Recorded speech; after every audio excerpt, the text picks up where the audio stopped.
Assalamualaikum semuanya. Coba kita akan mencari top mesin yang tidak ada topnya, yang tidak ada tanda topnya ya. Jadi tidak semua engine yang ada di dunia ini itu ada tanda top satunya ya, ada tanda topnya, itu tidak semuanya. Kadang bawaan pabrik itu ada, cuman ketika udah di lapangan udah pada hilang, terus nggak kelihatan dan lain-lain lah. Intinya tidak semua engine yang ada itu ada topnya, ada tanda topnya. Bagaimana cara kita mencari atau mengetahui top suatu engine yang tidak ada tandanya, untuk memastikan bahwa itu top 1 atau enggak? Karena top ini kan digunakan untuk nyetel kelep, untuk masang bospom dan lain-lain lah. Sangat penting sekali ya, penting timing timing injeksi atau timing top daripada mesin dalam pekerjaan mekanik ya. Ini nggak ada nih, ini nggak ada topnya, nggak ada tandanya, ini nggak tahu topnya yang mana nih. Cuma kemarin ini sudah tak cari, sudah ketemu. Pertama adalah kita harus tahu dulu langkah mesin 4 tak ya, 4 langkah ya. Diesel 4 tak, tadi langkahnya itu kan isep ya, isep langkahnya kan 4 nih, 4 isep, terus kompresi, usaha, buang ya kan. Isep, kompresi, usaha, buang. Nah, ketika top itu ketika langkah apa? Ketika top adalah ketika kompresi, di isep kompresi ya. Ketika kompresi itu dikatakan top adalah ketika engine ini pada posisi kompresi ya. Nah, ketika kompresi itu apa? Keadaan valve-nya itu berarti kan semuanya dua-duanya bebas kan. Ini kan valve intake, valve exhaust. Ketika hisap ini bergerak ke bawah. Ini rocker armnya bergerak ke bawah, buka. Valve isapnya buka, intake-nya buka. Berarti langkah isap. Nah, terus berhenti. Ketika berhenti terus agak lama loh. Agak lama, 1 putaran baru ini buka. Ini masih ini kan nutup. Diulangi, ini kan nutup. Kalau intake terus ini buka, berarti langkah isap. Kemudian nutup. Nah, 1 putaran mesin baru ini buka valve exhaustnya. Nah, setelah ini nutup, ini langsung buka. Itu adalah putaran yang benar.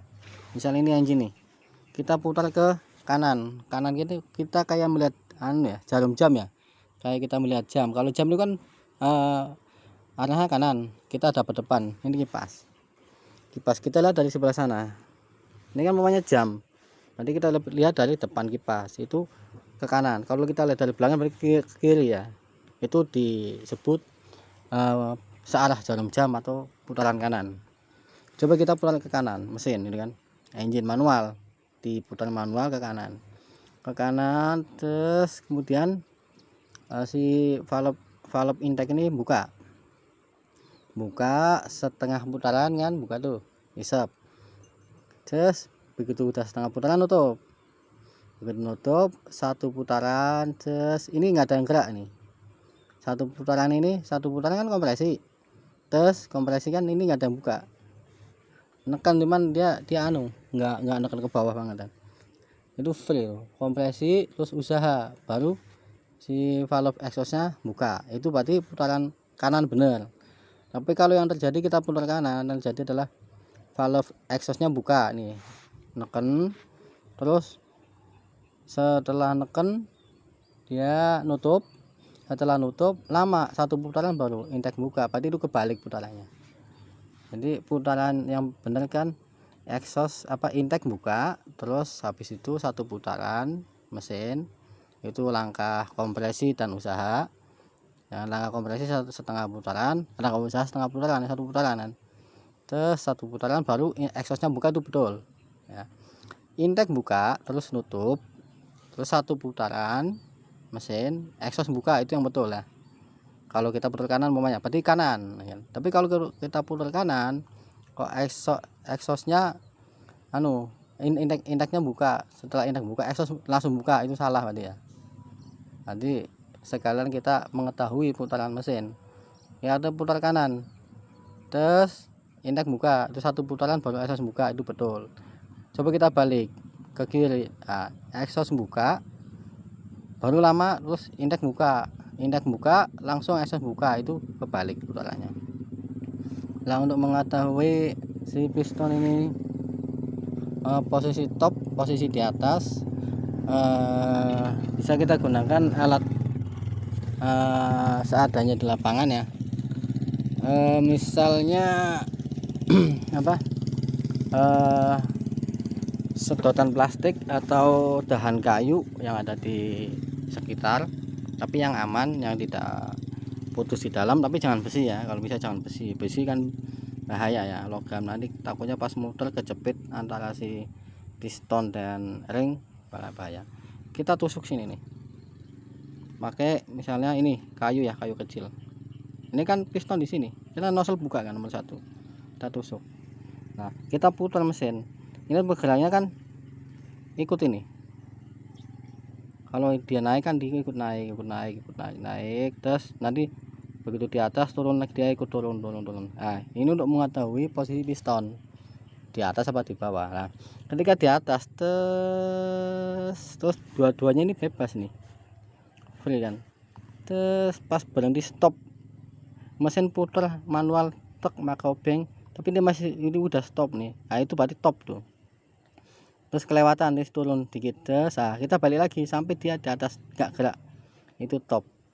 Berarti top 1 ini nggak gerak semua. Tapi kalau ini dua-duanya ini gerak semua, tapi kalau dua-duanya nekan, berarti itu top 6. Berarti itu silinder 1 sedang terjadi overlap.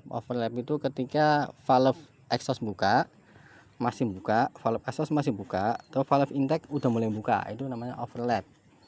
Overlap itu kebalikannya kompresi, langkah kompresi. Kalau langkah kompresi dua-duanya nggak neken ya, bebas ya, dua-duanya bebas. Terus posisi piston di atas, nah, dua-duanya bebas. Nah, piston di atas puncak, nah, di puncak ya, pas top di atasnya itu top tuh kompresi. Tapi kalau overlap ini sama-sama di atas piston, cuman valve dua-duanya neken, itu overlap. Nah, kalau untuk kita pengejasan valve, nah, kita menggunakan pada saat langkah kompresi ya, Nah, demikian, mudah-mudahan bermanfaat bagi teman-teman pemula ataupun yang tidak pemula, siapa aja. Minta kritik dan saran yang membangun. Assalamualaikum warahmatullahi wabarakatuh.